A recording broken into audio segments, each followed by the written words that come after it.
Assalamualaikum warahmatullahi wabarakatuh. Ikhwah yang dimiliki Allah Subhanahu wa taala.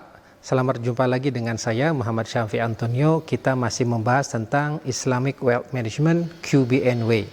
Bagaimana kita mengelola harta kita, aset kita, wealth kita sesuai dengan sunnah Rasulullah SAW atau yang disebut dengan QBN, Quantum Business Nabawi.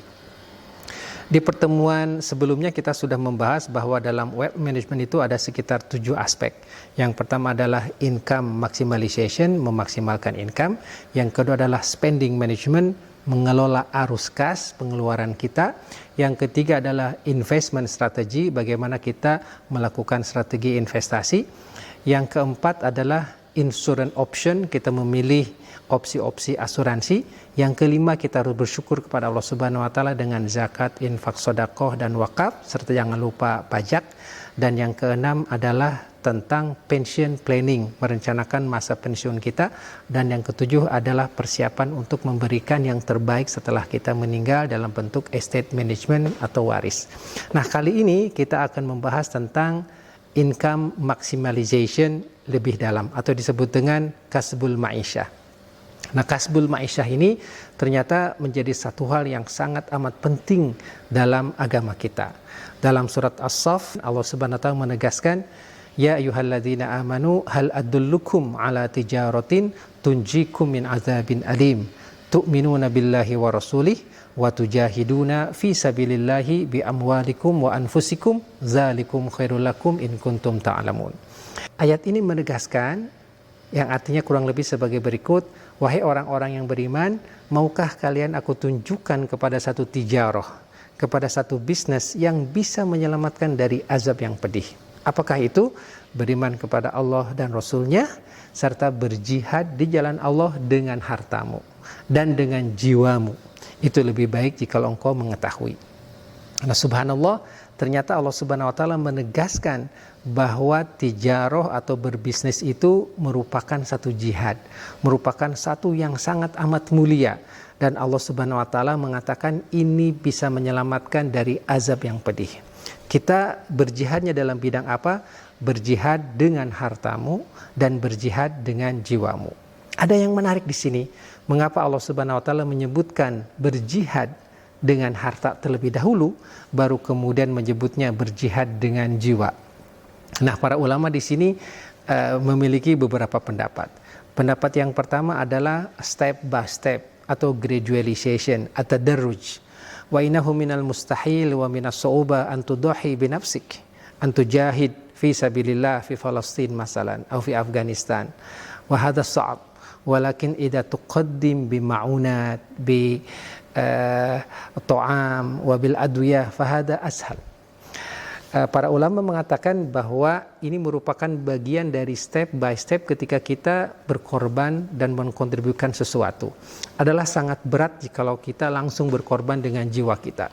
Siapa di antara kita yang berani pergi ke Palestina, membantu saudara kita yang orang Palestina berjihad melawan orang Yahudi yang zalim? Itu sangat berat. Tapi jikalau kita mengirim obat-obatan, mengirim mie instan, mengirim selimut, mengirim makanan, itu lebih mudah. Jadi we start with wealth, then with ourselves. Kita mulai dengan harta kita, baru dengan jiwa kita. Tetapi ada pendapat yang sangat luar biasa. It is impossible to do any kind of jihad in Islam unless you have fulus. Pendapat yang kedua mengatakan tidak mungkin kita bisa berjihad di dalam Islam kecuali kita punya uang, kecuali kita punya anggaran, kecuali kita punya infrastruktur. Kita mau mengentaskan buta huruf Al-Quran, harus ada Qurannya di printing. Kita akan membantu saudara kita yang yatim, harus ada pondok yatimnya. Kita ingin membantu saudara kita yang kena katarak, harus ada rumah sakit kataraknya, harus ada dokternya, harus ada medical supply-nya. Jikalau kita akan membantu saudara kita di Rohingya, harus ada beras yang dikirim ke Rohingya. Dan itu semua memerlukan fulus. Oleh karena itu, mendapatkan harta, mendapatkan aset, kemudian kita bantu saudara kita, kemudian kita entaskan kemiskinan, kemudian kita kurangi pengangguran, itu adalah satu jihad yang sangat luar biasa. Bahkan kata Al-Quran ini, wa tujahiduna fi sabilillahi bi amwalikum wa anfusikum. Ini adalah satu ikhtiar yang sangat-sangat amat luar biasa besarnya, sehingga layak untuk kita sebut bahwa ayat ini adalah jihad ekonomi. Semoga ini menjadi satu inspirasi bagi kita semua untuk memungkinkan bahwa kita bisa berjihad di jalan Allah dengan sebaik mungkin. Kenapa disebut berjihad? Di sini ada satu yang sangat luar biasa. Pertama, jihad itu tidak main-main, harus serius. Jikalau nggak serius, musuh datang menyerang. Artinya jikalau kita berbisnis, itu harus serius. Berbisnis itu harus mujahadah. Jahada yujahidu mujahadatan. Seorang disebut sebagai mujahid jikalau dia mengerahkan seluruh potensi dan kapasitasnya untuk mencapai cita-citanya. Seorang disebut dengan mujahid, hampir sama akar katanya dengan ijtihad, itu jikalau dia badul juhdi wus'ahu, jikalau dia mengerahkan seluruh kemampuannya untuk memikirkan sesuatu. Nah, alangkah indahnya jikalau kita berbisnis, kita kerahkan semua kemampuan intelektual, kemampuan sosial, kemampuan spiritual, kemampuan emosional kita untuk menjalankan usaha kita. Dan karena kita melibatkan kemampuan spiritual, pastinya kita ingat ini sesuai dengan jalan Allah atau tidak, ini halal atau haram atau tidak, ini ada zakat atau infak atau sedekahnya atau tidak.